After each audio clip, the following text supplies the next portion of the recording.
San Diego County is known for being one of America's most expensive regions. KPBS's new series, Price of San Diego, explores the real cost of living, from rising grocery prices to car insurance premiums. Follow our series at kpbs.org/Price of San Diego.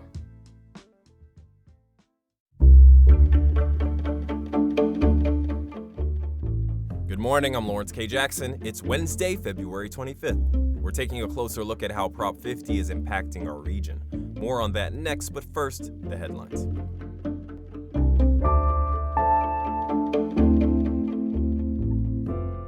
Three Democrats in our San Diego congressional delegation were not in attendance at last night's State of the Union address. U.S. Representative Sarah Jacobs in a statement said she wouldn't attend and normalize Trump's, quote, abuses of power and corruption. Representative Scott Peters took to social media saying that not attending is a first for him, but that he thinks the way to do his job this year is to not attend. Because President Trump has shown a disregard for Congress and a disregard for his own office. The way he's not observed our powers of the purse, not following our spending directions through the budget, imposing tariffs without congressional approval, taking acts of war without a congressional approval. It's wrong, and I think it has to be called out. Representative Juan Vargas also chose to sit out, saying he's boycotting because he feels, quote, the State of the Union is terrible at the moment.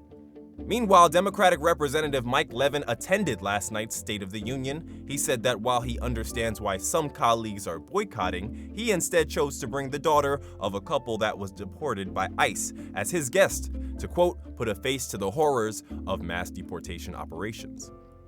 Republican Representative Darrell Issa also attended. Prior to the address, he told the Washington Reporter that he was looking forward to hearing Trump take a victory lap, as well as expanding on his vision for drug trafficking, Greenland, and inflation. The 54 West to the 805 South will be closed tonight and Thursday night. The off-ramps from the 805 to Telegraph Canyon Road, as well as the Bonita Road exit off the 805 South, will also be closed both nights. The closures start at 10:30 p.m. and will wrap at 5 a.m. This is all part of a $33 million South County construction project. Caltrans says the project includes auxiliary lanes being put in and bridge safety upgrades. Once complete, it will stretch 4 miles along the 805, starting at East Palomar Street in Chula Vista and ending at the 54 in National City. From KPBS, you're listening to San Diego News Now. Stay with me for more of the local news you need.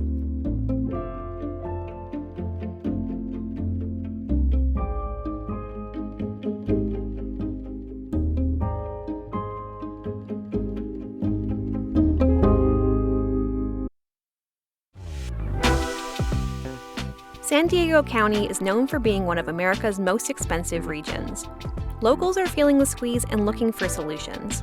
KPBS's new series, Price of San Diego, delves into the rising cost of groceries, childcare, car insurance, and even our beloved California burrito. You won't want to miss this ongoing series live now at kpbs.org/Price of San Diego.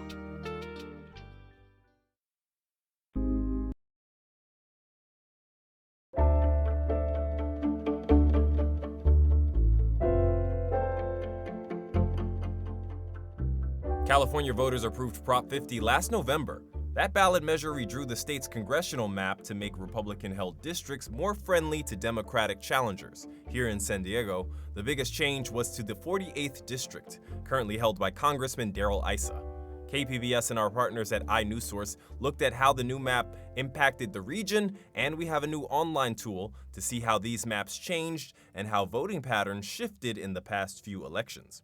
Public Matters reporter Jake Gatta joined anchor Debbie Cruz to talk about the maps and how Prop 50 is reshaping the county's political landscape. So what was Prop 50 all about, and why do we have a Prop 50 in the first place? Well, early last year, President Trump called up Governor Greg Abbott in Texas, and he told him to find more congressional seats. Trump has been pretty open about what he thinks is going to happen if Democrats retake the House in November this year. He keeps telling people he'll get impeached, so he wanted his Republican allies in Texas to win him some more seats. They went ahead and did that, and when California's Governor Gavin Newsom saw that happening, he and other state legislators got together and basically said, well, if you do that, we're going to do it too. What about the local impact? Has Prop 50 really changed all that much in San Diego? So we have a new map online that will show you how all the districts changed. You can interact with it and find your neighborhood and see if your congressional district changed. But the biggest impact was in the 48th district, which is held by Republican Darrell Issa. That district is up in the Northeast County. It's an area that has been pretty strongly held by Republicans for a long time. But with the redrawn map, it's looking a lot more friendly to a Democratic challenger. The balance of registered Republicans is now lower than Democrats. There's more registered Democrats in the district now versus previously there was more registered Republicans. Not everybody is happy about the result, though, right? Here's Cole Martin, the executive director of the San Diego Young Republicans. Prop 50 may have been well-intentioned by the left, right? But here in Fallbrook, the result is really just confusion, fragmentation, and a loss of identity. It's really, really sad for this community, and we're one that suffers because of Prop 50. At the end of the day, we need representation that understands rural needs. And what about Republican voters? Do they feel like they're losing representation? Yeah, well, the first thing I'd say is the election isn't decided yet. The balance of voters and all that, changes the dynamic, but somebody has to go out and win these seats and win those votes. And regardless of the voter registered or anything like that, we know that politics are anything but predictable. And you mentioned the unpredictability of voters. What did our partners at iNewsSource find out about the way voting patterns changed in certain places? Chula Vista and the South Bay as a whole sort of swung towards Trump in the 2024 election when compared to 2021. But then they came right back and voted pretty strongly in favor of Prop 50, which was really seen as a referendum on the Trump administration. And so those vote shifts and those changes in the way voters are choosing their candidates, they're not always lined up with what we would expect. Chula Vista has been a place that has been pretty blue for a long time, but in 2024, they came pretty close to turning a lot of those districts for Trump. And talking to the voters in the area, iNewsSource found that, a lot of the times, unfortunately, people are just voting based off of vibes. Right. Can you quickly tell us about the interactive maps? Yeah, so there's two maps online on our website. One of them is that Prop 50 map, and it'll show you where the districts have changed. There's 5 congressional districts here in San Diego, and 4 of them are currently held by Democrats. 1 is held by a Republican, but they're all changing a little bit. And so that new election, or the election coming up this summer and fall, is going to be different for all of the different representatives. They're going to have a new area to represent. They're going to have new voters to reach. And Democrat or Republican, they're going to have to reach those voters and find a way to win that seat again. That was Public Matters reporter Jake Gatta on the impact of Prop 50 here in San Diego. You can find both interactive maps on our website at kpbs.org. The San Diego Convention Center is about to get some much-needed upgrades. Reporter John Carroll says visitors to San Diego will be footing the bill. It may still look modern, but the oldest part of the San Diego Convention Center just passed its 35th birthday. Air conditioning and heating systems need to be replaced, and it needs a new roof. Corey Albright is the Convention Center's Chief of Infrastructure and Modernization. He says the Convention Center must undertake those critical upgrades to stay competitive. We prioritize these as the top ones that are affecting clients. Again, as a facility, we need to not have leaks and rain in those events. We need to be able to have a regulated temperature, whether that's cooling capacity, heating capacity, anything like that. And that's why we've kind of targeted these as specific projects to prioritize for our reliability. The City Council on Monday approved spending nearly $120 million over the next 5 years to repair and modernize the building. The money comes from the transient occupancy tax, which visitors pay when they stay in local hotels. John Carroll, KPBS News. The San Diego City Council yesterday approved a package of reforms to the city's historic preservation rules. Metro reporter Andrew Bowen says the council will have more power to balance preservation with housing needs. Thousands of properties in San Diego have been designated historic resources. That means they're covered by strict regulations on renovations and new construction. Critics say the rules can be weaponized to block new housing in the city's most desirable neighborhoods. The package of reforms includes a right to appeal a historic designation to the city council. Councilmember Stephen Whitburn said the reforms will increase transparency and accountability. This city council is held accountable for the decisions that it makes. So I think that it is reasonable for the city council to be able to make the decisions that it thinks are proper. The reforms also dedicate funding to preservation efforts in historically underrepresented and marginalized communities. Andrew Bowen, KPBS News.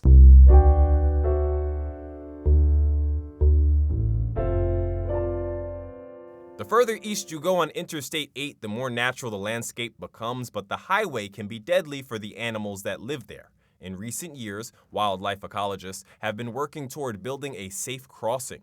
Environment reporter Tammy Murga says new border wall fencing is creating greater urgency. Interstate 8 serpentines through the rugged peninsular mountain range in San Diego and Imperial counties. It's so quiet you can hear a fly buzzing. Standing still on the side of the road, cars cut through that silence. It's no wonder this section of I-8 is considered a hotspot for vehicle collisions with peninsular bighorn sheep. That's the thing about the bighorn sheep. They live right there. Fraser Schilling is a researcher at UC Davis. If they have to go back and forth, they're going to get hit. He says that since 2012, more than 30 sheep have been killed here. Nearly half of those roadkill incidents have happened where the east and westbound lanes isolate a critical habitat. Skylar Feltman stands on the edge of the interstate to explain why it's so deadly. There's unique topography here where the I-8 actually splits in two and it creates this island. And the bighorn sheep, that island, they like to travel to there to rear and lamb. So they're crossing the freeway quite a bit and they're being struck by vehicles at a high rate. He's with the State Department of Fish and Wildlife. It's one of the agencies working to build a wildlife overpass to reduce animal deaths. But scientists and conservationists say there's now a greater urgency to complete projects like this. That's because the Trump administration is working to seal gaps in the border wall, and that is likely to impact how and where animals like the endangered bighorn sheep find food and water. Christina Aiello is a wildlife biologist with the Wildlands Network. She says the bighorn that live on the border are being cut off from resources in Mexico, like water. And that is potentially going to cause them to move further north away from the wall, which then brings them in contact with this highway. Aiello says if they do roam toward the I-8, that also puts them in competition with another U group that lives here already. She's referring to the Incopa U group. Depending on the season, they move across the highway to access food, water, and have their lambs. If you then force animals to live in a smaller and smaller area, that's less resources to allow them to produce young successfully. So that can affect their survival. It can affect how many young they're able to put out each year. On a recent afternoon, Aiello's orange vest gleams against a tan, rocky landscape. She and other conservationists look for bighorn. There are none in sight this time. This is characteristic. They kind of, I always say they kind of look like a little garbanzo bean. But fresh tracks and droppings are a reminder this is still their home. In my mind, this is exciting because this is evidence that they were right here. Right here, along a 5-mile stretch of the I-8 between Jacamba Hot Springs and Ocotillo, is where environmental agencies want to build an animal crossing. The Road Ecology Center at UC Davis is using state grant funding to design the wildlife overpass. They plan to have it ready by 2027. Fraser Schilling is the center's director. He says the project also involves adding fencing. The concept is that if you fence between crossing areas, that whether they go right or left, they'll eventually find a way across. And you hope that that's what happens. Schilling says it's important to fence that entire section of the highway, where the east and westbound lanes split. All around the island. And if we think about it, this is a nursery, this is a kindergarten, this is the birthing room at a hospital. That's what this is. We need to protect the whole thing. Schilling says about 2 to 3 bighorn die every year from vehicles on the I-8. Statewide, he says, there's about twice that number. These figures are underreported because an animal the size of a bighorn sheep, when it gets hit, only about 40% of the time will it stay visible on the side of the highway. And so part of the time it's going to get injured, part of the time it'll get knocked off the edge and is not visible. He says the need for fencing and an overpass is becoming far more important with the growth in international trade and travel in that region. Caltrans data show traffic there increased from about 14,000 vehicles a day in 2018 to about 22,000 in 2023. Schilling says this has all become a weird battle between fences, the border wall, and the highway. The irony is that to protect them, we have to fence the highway, and it's really a strange concept to me that we have to protect them from us, basically. Schilling estimates building the wildlife crossing and fencing will require at least $30 million. Tammy Murga, KPBS News.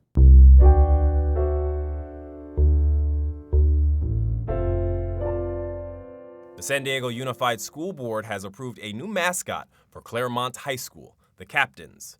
Reporter Katie Anastas says it comes after a year of community input.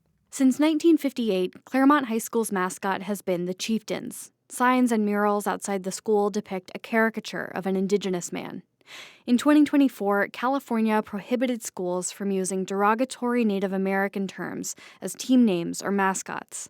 Claremont community members gathered at town hall meetings to talk through alternatives. It was a positive process. Carly Johnstone is the school's principal.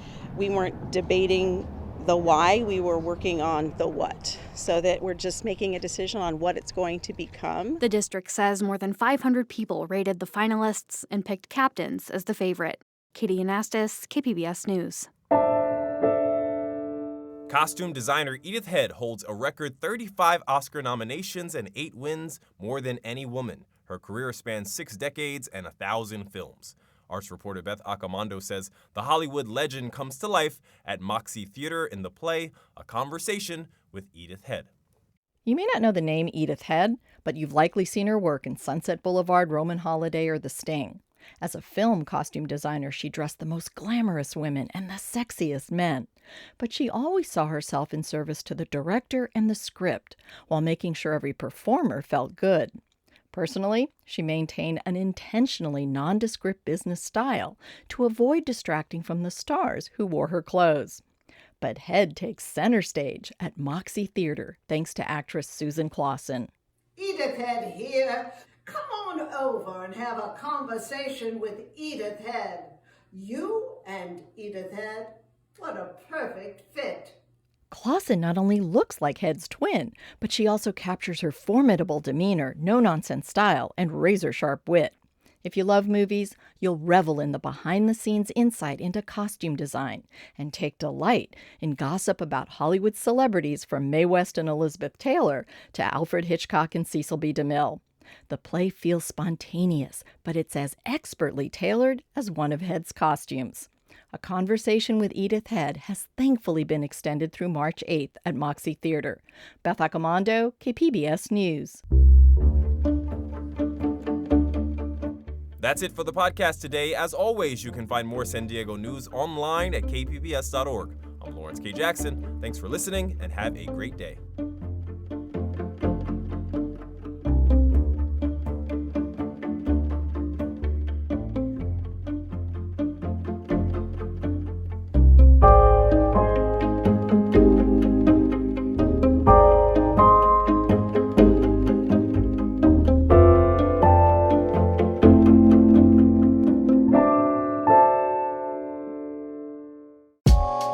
Hola friends, the Tijuana and San Diego borderlands are brimming with captivating stories of people whose lives are shaped by the connection between Mexico and the U.S. On the Port of Entry podcast, we delve into those stories. Listen to Port of Entry wherever you get your podcasts.